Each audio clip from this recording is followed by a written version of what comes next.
Hello and welcome to Mando-Bros. Today we're going to do Appetite for Destruction, a unit review. And we're going to start with the primary, which is General Grievous.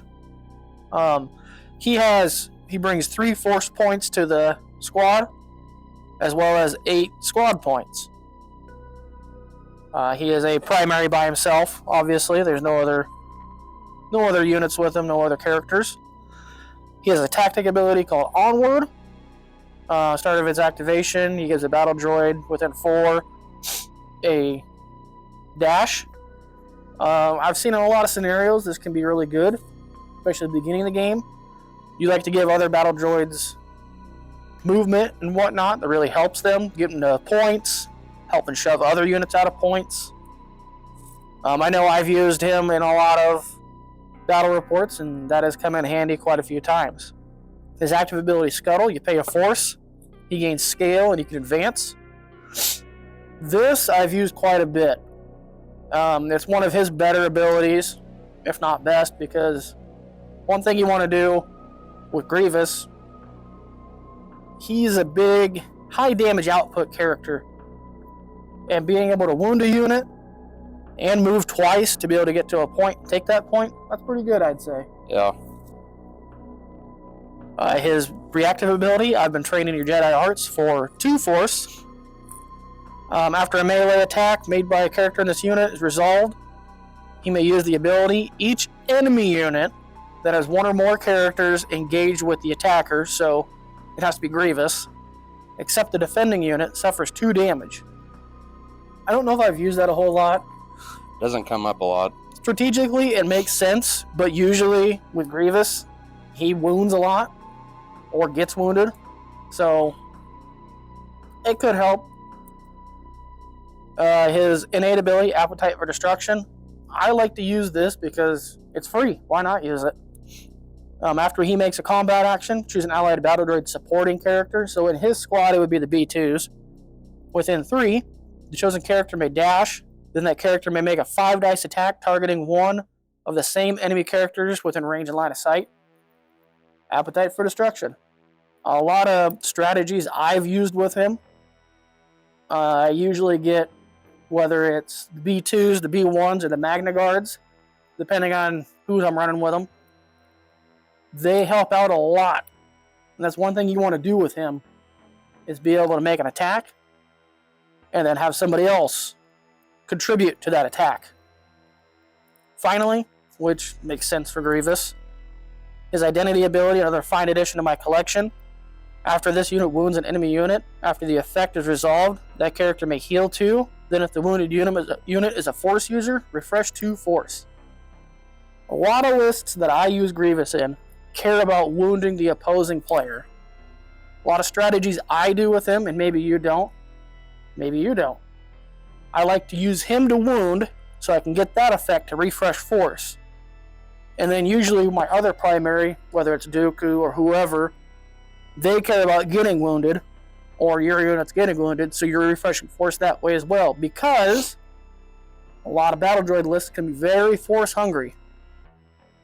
Wouldn't you agree? Yeah. Like I said, he's a very high damage output. Using him with, well, Duke is pretty good at doling out damage, so why not? Let's take a look at his combat card.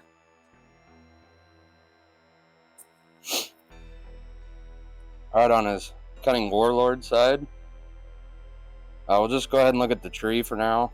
We want to go like 2 or 3 down the tree, so on average that's what you're going to get. This first one is a shove and 2 damage, and then you get a pin and 2 damage. If you go up top, you get a jump and a damage, or if you go down low, you get 2 heals. Having the shove and a pin right away, that's pretty good. And then if you need those heals, or if you don't, then you just go for the jump. Maybe you can jump and get on a point. On this side, his range is a little bit better, but on the melee side, you're getting crits right away on your expertise. And then defense dice, 5 for range, 5 for melee, so it's about the same. Let's look on the other side. Now this side, his Cunning Warlord side, I like to use more at the beginning of the game to get him places and defend against those incoming attacks. Then when you know you can take a point, flip him to his quad arm attack and see what happens. So let's go to the quad arm attack side. We'll go the first 2 or 3 on there. This one's just mainly damage, a lot of damage. First one's 2 damage. If you go up top, you get 3 more damage and then 2 damage. If you go down low, you start with the 2 damage again. Then you get 2 damage and then a shoving of damage. And if you can get that 4th one on that side, you get another shoving of damage. So, like I said, going this side is a good way to get damage through. If you've got a supporting unit sitting on a point and Grievous can move in to take them out with 7 damage or more, that's excellent right there. His expertise even give him additional crits. And you only need 3 on the tree to be able to do 7 damage with him on his quad arm attack side. Yeah, only melee on this side, so. Yep. But then again, if, say, you wound somebody and you had to flip to this side, well, now you're pretty vulnerable because your defense dice are not very good. And you only get 4, and the defense expertise is not very good either. That is 1 is true. just a block. 2+ is 2 blocks, so. Yeah. But his melee attack is pretty good. 1 to 2 is a crit and a hit. And then 3 is 2 crits and a damage. 4+ is 2 crits, 2 damage. So, like I said earlier, though, using him in tandem with Dooku cares about getting his units wounded so that you can refresh force and do additional small attacks. So even if he's on this side, you're still getting somewhat of a payoff. You know, that force you just spent to get in there to do that damage, yeah, you get wounded for it. It's going to cost a little more next time. But you get that additional force or 2 back. Yeah. And additional attack. Yeah, I'd say you want to be kind of careful. Like, if you can be on your quad arm attack already on the turn, maybe get a wound in or something, and then flip it to the other side. That way your defense is a little bit better. One thing I will say, don't get him into melee with Mace Windu or someone. He can do bad. He can do good, but he can do bad. Especially if he's on his quad arm attack and he's only got 4 dice to defend. He gets pretty vulnerable. He is a tank. He has 11 stamina or 11 durability and 3 stamina. So, you know, use him like a tank, but be careful. For a grade letter, I'd give him a B+ easily. Yeah, I think he's pretty good. I think he's one of the better primaries, but he is restricted to, he likes droids most of the time. Yeah, you just gotta, like I said, be careful about leaving him in his quad arm attack side. Yep. Next, we'll move on to his secondary, Kraken. All right, now we'll move on to Kraken, the secondary. He's 4 squad points of Grievous's 8 on his card. Do not let them escape. At the start of this unit's activation, you may choose this unit or an allied battle droid supporting unit. Each character in the chosen unit may dash. It's a pretty good ability. Being able to get supporting units to dash right away on his turn, out of activation. It's nice because it's anywhere on the board. Not like Kalani's where it has to be within range 4, but Kalani's is nice. I know we're not talking about Kalani right now, but I like his more just because if you can keep them all within 4, you can move all of them. Yep. So, but Kraken's is good. One thing I'll add to that, like you said, it doesn't matter who. So you could have, one character on your side of the board, and Kraken's on your side, and you got another Magna Guard way over to the other side for whatever reason. If that Magna Guard's in trouble, get him out of there with that dash, something like that. The dash ain't going to get him that far away. Well, you never know. Yeah. Anything can happen. Oh, if he needs to be on a point. Yeah. Dash him up there. Free movement is always good movement. Yeah. The next one, Tactical Network. Toss a force. Choose another allied battle droid. Character within 4. The chosen unit may dash. Then may gain a hunker. Remove 1 condition from itself. Or make a 5 dice attack. This one's pretty good. You haven't seen the video where I've used these guys yet. But I seem to get the tactical network on Kraken and Kalani a lot, but I was getting it for free on their tree. So when you don't have to use the force for it, you can do it after their turn or after they attack. Then you can use it. I think it helps out a lot. Yeah. This is a cost of movement, but to be fair, you can get, which range is that, 4?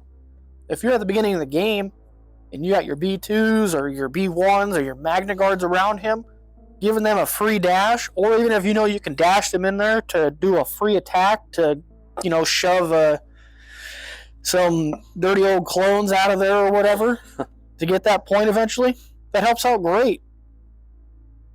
Dirty old man, Ben. Yep. The next one, complete analysis. Complete analysis. When you spend a force to place this unit's card in reserve, spend 1 less force. I think any of those kind of abilities, whether it's cost reduction or like the B1s, like to tuck them underneath onto the bottom, I think those are great because it opens up slots in the future, Then you don't have to keep your Kraken or whoever in there. Well, you got to keep Kraken in there, but you don't have to keep your B1s in there because, let's be honest, they may be great, but they're not that good. Yeah. Like I said, I've only used these guys once, and I don't think I ever put Kraken in reserve, so that never came up on my game with them, because usually when I got them, I wanted to use them. Yep. He's good to use. He does a lot. He contributes. And the last one, Conqueror's Resolve. While a character in this unit is contesting one or more active objectives, it has protection and steadfast. That's a good thing, but I think with Kraken, when I played him, I like to keep him in the back. So if he's not around a point in the back to where he can shoot on people, I don't think I ever really had him on a point, so on an objective. Yeah, I'd say with him and with Kalani, you don't want to be necessarily too aggressive.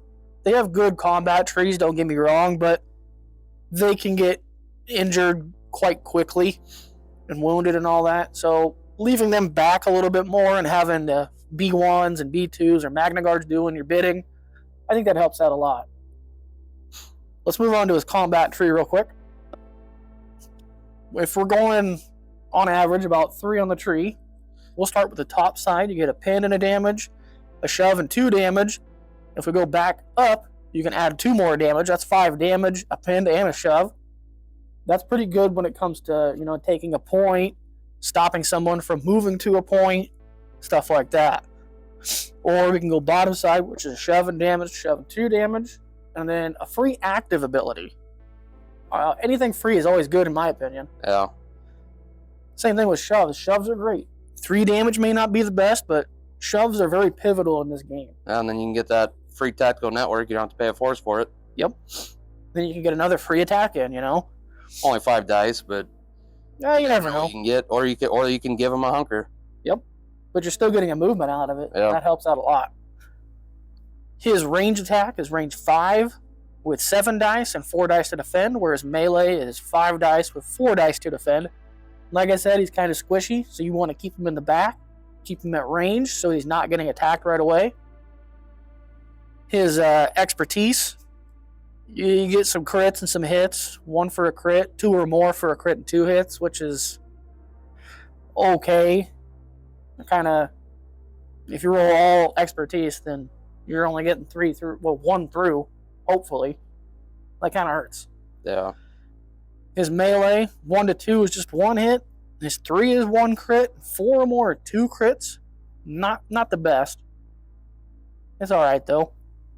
And his expertise, for 1 to 2 on his block, his 1 to 2 is a block, which, in my opinion, I don't like it when they're 1 to 2 for 1 block. Yeah. I know why they do it. It's balance in the game. It helps out. But you kind of lose a block there, a potential block. Yeah. 3 to 4 is 2 blocks. 5 or more is 2 blocks. And then the reposition. Repositions, I think, are great in this game. Especially if you're the defender. And because the way that all works out, they do all of their stuff. And then you eventually get your turn to move. If they shoved you out, you can just move right back in, hopefully. take that point. Yeah, you get that reposition at the very end, so. Yep, it helps out a lot. Yeah, for a strategy, keep him back. Don't get him too up front in combat. Let the supports do your work for you. That's what they're there for. I like to let my primaries Well, unless they're weak. Yeah.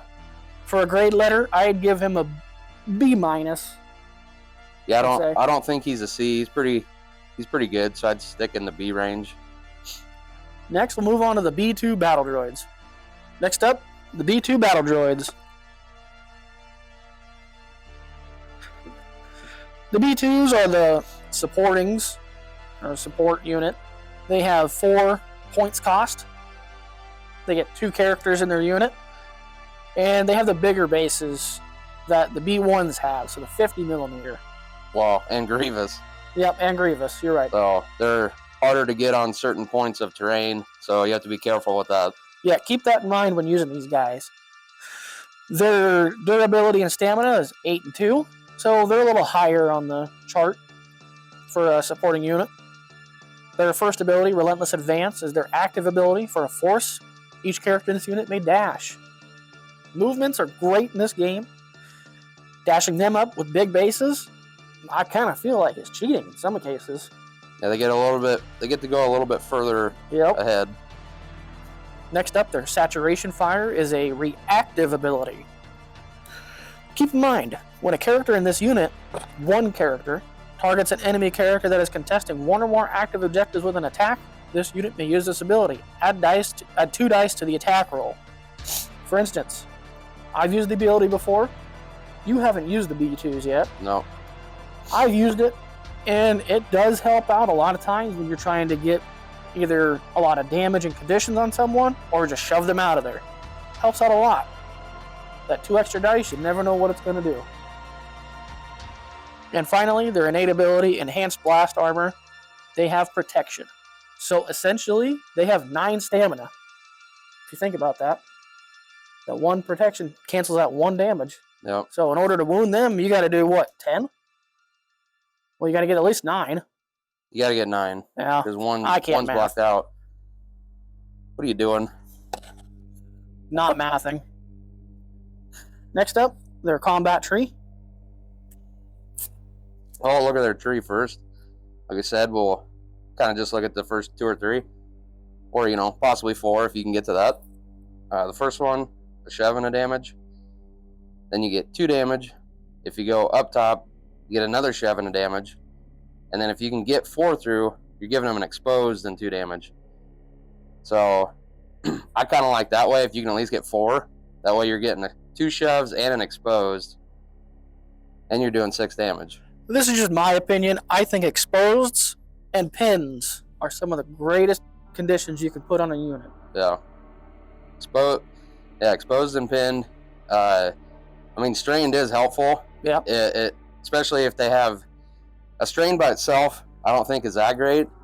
But a strain with other conditions. Yeah, with other conditions, because then they got to figure out, well, when I activate them, if I do a recover action, which one am I going to take off? Because if I don't take the strained off, well, when I do something, I'm taking 3 damage. Yep.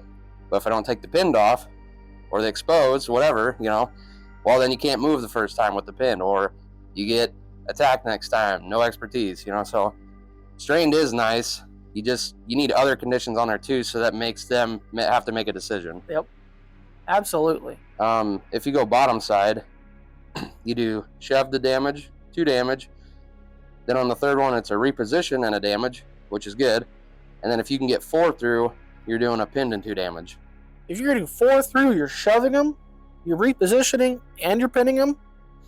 Just a shove and a pin together are great. Yeah. Because you shove them away, then you pin them, and they got to spend force or movements or actions and stuff to be able to get in there.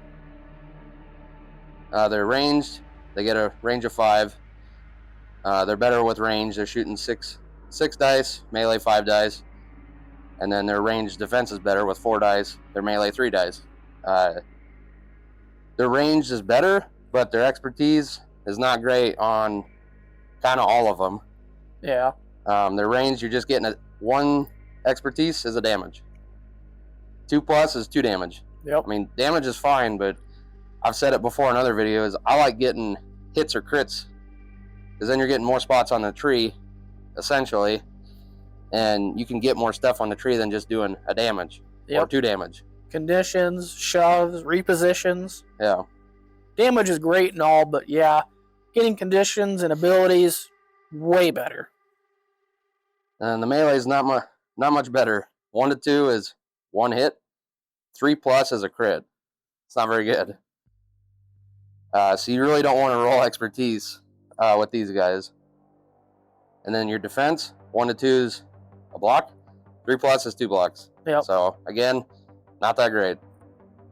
In my opinion, I'd say a good strategy with these guys, you want to keep them at range from a lot of units so they don't get in melee where they're weaker, but you want to bum rush objectives to try and keep the other team from, keep your opponent out of those objectives. It's a lot harder to shove a bigger base than it is a smaller base. They can hit a lot more things along the way. So yeah, that would be a good objective. They're kind of objective hounds, I would say. They just go straight for that. Well, I'd say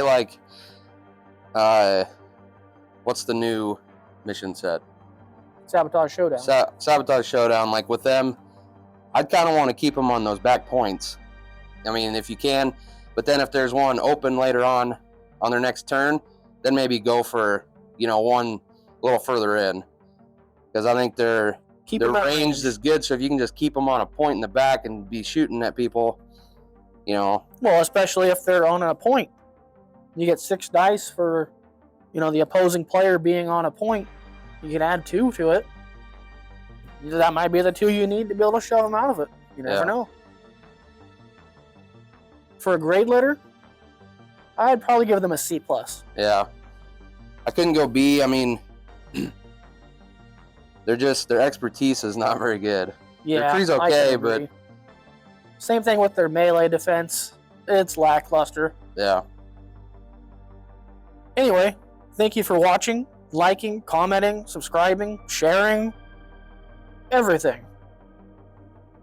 We do our best to try and communicate with you guys, and we do our best to do what you guys want to see. If you have suggestions, leave it on a comment on a video or in our community tab.